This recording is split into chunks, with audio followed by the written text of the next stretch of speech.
Salut mes chers amis, alors, je voulais refaire une petite vidéo concernant les courbes topographiques et notamment animées. Parce que j'ai réfléchi à la vidéo que j'ai fait précédemment où j'ai montré 4 méthodes et il y en a une avec Voronoi Fracture qui est pas très bonne dans ce que j'ai montré. Et puis j'ai réfléchi un petit peu, ça m'arrive. Et j'ai pensé à utiliser toujours le Voronoi mais à faire autrement. Et voilà un exemple. Alors on peut bien, voilà, on distingue ici, on distingue bien la propagation des lignes. Enfin, je pense.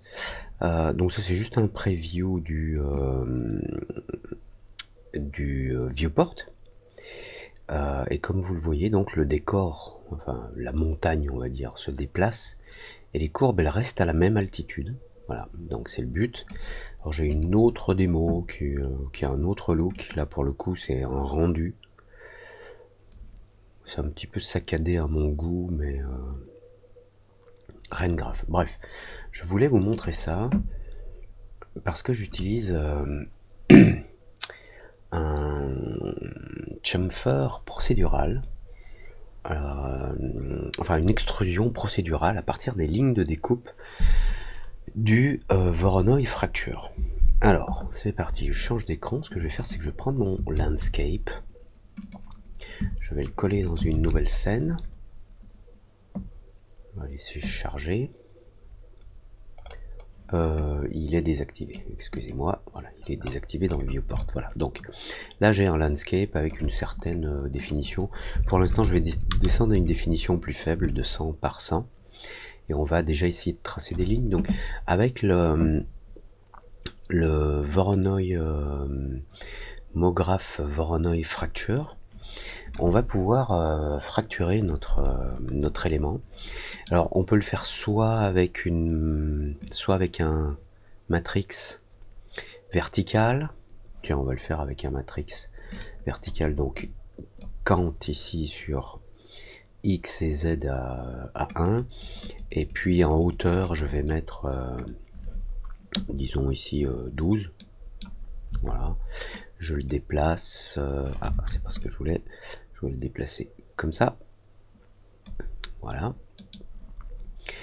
Et maintenant si je mets mon landscape dans le Voronoi Fracture, donc il me le découpe par rapport à une source qui est un générateur de points avec une distribution aléatoire.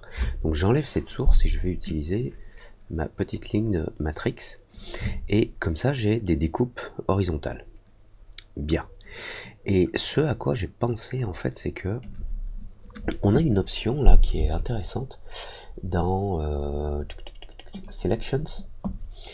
On a une option qui est elle est où, Surface Break Edges. Quand on l'active, on a dans le Voronoi Fracture ici, on a une sélection qui correspond aux lignes horizontales en fait. Alors le problème c'est que les lignes sont doublées, puisque en fait il utilise la bordure par exemple de ce morceau jaune, là en haut, et la bordure du morceau rose qui est au-dessus, enfin la bordure inférieure du morceau rose. Donc la ligne est doublée, mais bon, c'est pas très grave. Je vérifie les options. Donc ici dans Voronoi Fracture, voilà. Alors, je peux colorer les éléments ou pas. Pour l'instant, ça m'intéresse pas. Et puis, qu'est-ce qu'on a d'autre? Pour l'instant, rien d'intéressant. Donc, dans les sélections ici, maintenant qu'on a créé un Surface Break Edges, cette sélection elle est accessible ici. Donc, en fait, je vais m'en servir d'une façon assez étrange. Puisque pour que ça reste dynamique, c'est-à-dire si mon landscape, lui, il évolue dans le temps, vous voyez, alors je vais remettre la couleur en fait sur le Voronoi Fracture, là, voilà, histoire qu'on voit un petit peu mieux ce qui se passe. Quand ma géométrie évolue, alors je sais pas si les couleurs sont si importantes, mais quand la géométrie évolue, on a des lignes qui restent, par exemple cette ligne-là, ou celle-ci, tiens, qui reste à la même altitude. Et on a accès à cette ligne à travers la sélection que l'on vient de créer. Donc, on va faire ici dans le viewport Shift C, et on va prendre un extrude, node operator. Alors, je vais le mettre, je pense, là en dessous. Voilà, ça. Donc là, il a fait une extrusion de toutes les faces qui sont sélectionnées par défaut. Mais maintenant, dans cet extrude, d'abord, je vais lui dire, enfin, je vais passer en mode Edge. Donc là, il fait une extrusion de tous les Edge qui sont sélectionnés par défaut, puisque dans la section ici, Selection String, on a défaut. Mais si je l'efface et que je glisse cette sélection là à l'intérieur, Surface Break Edges, normalement, il va utiliser, voilà, il utilise les, comme vous voyez, les lignes de découpe pour fabriquer des extrusions. Et on va alors on va faire des endgones, et puis on va utiliser le use island, c'est-à-dire qu'il va isoler les morceaux. Et maintenant que les morceaux sont isolés, alors notre extrusion, on a un offset là qui est beaucoup trop grand, donc je vais simplement pour l'instant le mettre à 1, et je vais zoomer, et vous allez voir que voilà, nos lignes sont extrudées un tout petit peu, et on a un paramètre que j'aime bien là en bas, là, c'est le rotation age. Voilà, si j'augmente le rotation age jusqu'à, alors ici on est croisé, en fait je vais mettre en négatif, voilà, comme ça on voit mieux ici ce qui se passe, je pense, en négatif mais pas trop, hein. Voilà. Le bord qui provient de cette zone violette en haut, il est extrudé et il est incliné. Et le bord qui provient de ce edge là en bas, il est extrudé et il est incliné avec l'angle que j'ai indiqué là. Alors je vais remettre un petit peu moins d'angle pour qu'on voit mieux ce qui se passe, vous voyez. Je sais pas si vous voyez le truc là, je pense, hein. Et donc, alors je vais me remettre à moins 75, peut-être, histoire que ce soit, voilà, c'est un petit peu écarté comme ça. En offset, eh ben, je vais indiquer simplement la taille que je veux, c'est-à-dire je vais mettre par exemple juste 0.1 en centimètres, ce qui fait que là j'ai juste des petites faces qui font 0,1 cm. Et ces petites faces sont fabriquées automatiquement, même quand l'objet d'origine est animé. Alors voilà, je l'anime, enfin j'avance dans le temps, et si on les regarde de près, bah, ces petites faces sont là. Et ça fait comme deux ailes de papillon qui sont posées là. Alors le problème c'est que là on a les faces qui sont inversées, alors ça peut peut-être causer un problème en fait, donc je vais le mettre dans l'autre sens, je vais mettre plus 75 degrés, voilà. Comme ça on voit mieux, les petites faces se croisent. Et vous voyez que si je dézoome, ben, ça me fait des lignes, quoi. Et alors maintenant je vais affecter en fait des textures qui conviennent. Donc je vais créer des textures de base, hein, je vais en faire deux. Celle-ci par exemple elle va être rouge, l'autre blanche. Alors si je prends ce matériau blanc dans mon Voronoi Fracture, et que je lui affecte... ah oui, alors c'est là le truc. Je mets ce matériau blanc sur le Voronoi Fracture. Sur le Voronoi Fracture, j'enlève le Colorize Fragments. Comme ça, j'ai... Alors, je vais juste me mettre en rendu moteur standard.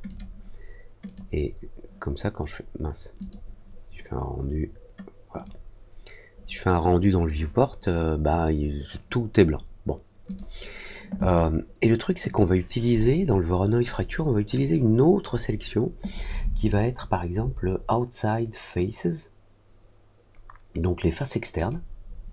Donc là il me crée une autre sélection pour les faces externes, et si je mets mon matériau rouge là sur mon Voronoi et que je dis Voronoi utilise pour le rouge, alors attendez que je dise pas de bêtises, voilà. Pour le rouge, utilise cette sélection qui est le Outside Faces. Et si je mets le blanc derrière, alors non, je laisse le blanc devant, je dis pas de bêtises. Je laisse le blanc devant, voilà. Le blanc s'applique, bon je peux le mettre même tout devant.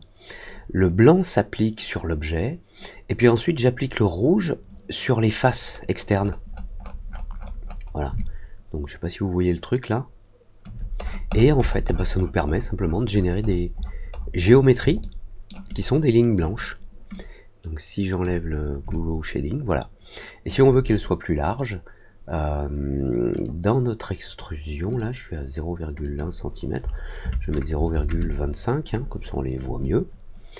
Et comme je vous l'ai montré, si on se met comme ça à l'horizontale, je vais cacher le matrix, parce qu'on n'en a pas besoin. Mais si notre système est animé, les lignes restent à la même altitude. Alors, c'est un petit peu lent, parce que il y a le système de fracturation Voronoi qui passe, qui fait son travail, quoi. Mais l'avantage, c'est qu'on peut, par exemple, ici sur le landscape, augmenter maintenant la définition. 300 par 300. Alors là, voilà, il calcule, il rame un peu, hein, voilà. Mais l'intérêt, c'est que ça fonctionne. Ça fonctionne et on a bien, voilà, on a des lignes blanches. Et après, si vous voulez que votre matériau rouge, par exemple, si vous voulez pas le voir ou le voir moins, ce matériau, donc je peux utiliser son canal alpha avec qu'est-ce qu'on va mettre, un simple color, et puis je vais descendre cette valeur, voilà, et comme ça là le rouge il est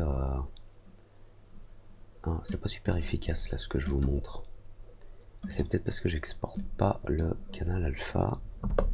Alors voilà, excusez-moi, c'est parce que j'ai fait une petite bêtise. Je devrais mettre mon matériau blanc pour faire les lignes blanches directement sur mon extrude, et ensuite j'utilise le matériau rouge qui a de la transparence, donc dans son canal alpha, ici, alpha, color, voilà. Je baisse, voilà, on voit qu'il est un petit peu transparent. Lui, je le laisse sur mon objet principal, mais affecté uniquement au outside faces, et je peux mettre ma ligne, mon matériau blanc sur les petites sections extrude ici, voilà, et on voit qu'elles sont blanches.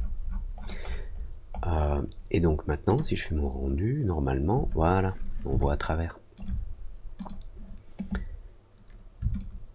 Voilà.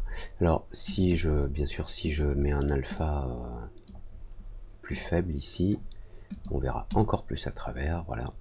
Et donc on voit bien les lignes, les courbes de niveau, voilà, excusez-moi. Et donc, ça fonctionne même avec votre landscape ici, ou n'importe quel objet qui est animé. Ici sur le landscape, je peut-être, pour que ce soit plus facile à voir, dans le landscape, allez, voilà, je vais mettre un border at sea level, donc les bords sont à un niveau 0. Alors je vais remettre mon matériau là, l'alpha, je vais remettre comme ça, voilà. Et là vous voyez qu'on a bien des courbes de niveau. Et l'avantage, c'est que ces courbes de niveau restent au même niveau, même si l'objet est animé. Alors là, bon, mon landscape, j'ai mis 300 par 300, hein, mais après, vous pouvez mettre tout ça en cache. Quand vous faites votre rendu final, on va dire, vous mettez ça en cache, mais l'intérêt, ben voilà, c'est que ça fonctionne et c'est de la géométrie. Et puisque c'est de la géométrie, eh bien vous allez pouvoir utiliser ces lignes lors de votre export avec un canal spécial pour votre montage qui vous permettra d'avoir les lignes uniquement, par exemple. Voilà, c'est tout ce que je voulais vous dire pour aujourd'hui. J'espère pouvoir tester bientôt un plugin pour Cinema 4D qui s'appelle Slicer de Rocket Lasso. J'attends des nouvelles, voilà. Sur ce, je vous salue comme d'habitude. Likez si vous j'aimez, j'aimez pas si vous j'aimez pas, et si vous j'aimez pas, un commentaire comme d'hab. Allez, on se retrouve très vite. Bonjour chez vous, ciao.